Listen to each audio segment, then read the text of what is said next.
Welcome back to 23 Minute Reads with me, Maya D. This is kind of like my virtual book club because in these 5 minute or so videos, I share with you my takeaway from my current reading. Right now, new book alert.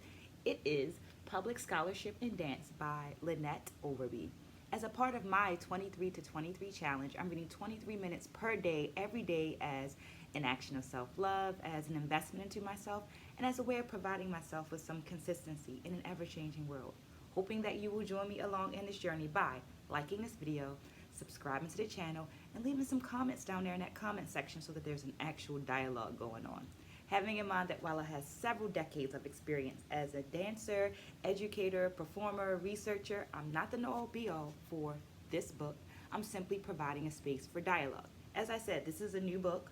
So this week I read pages, let me get my notes, pages 1 through 39, and here are my 3 takeaways.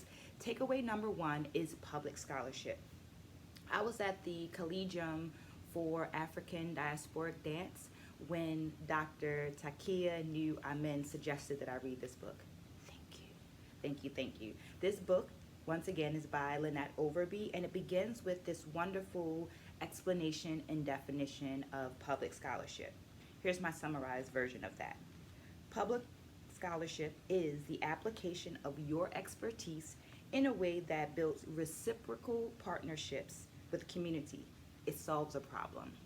Well, I'm thankful for this book because it solves an issue that I am having, which is navigating higher education in relation to reaching tenure. I'm in the tenure process. I'm currently in the tenure process at my university.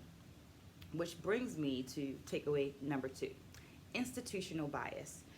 I watched this talk with Dr. Beverly Overton where she discusses institutional bias and how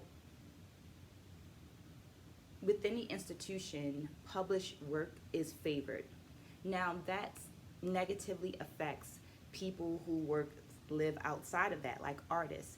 It negatively affects artists, dancers, and so forth, who are trying to reach tenure because our scholarship lays in public scholarship, lays in community engagement. So what this book does is it provides examples and frameworks that can help dance educators to talk about and to write about their work in a way that it is understood as scholarship and it is valued.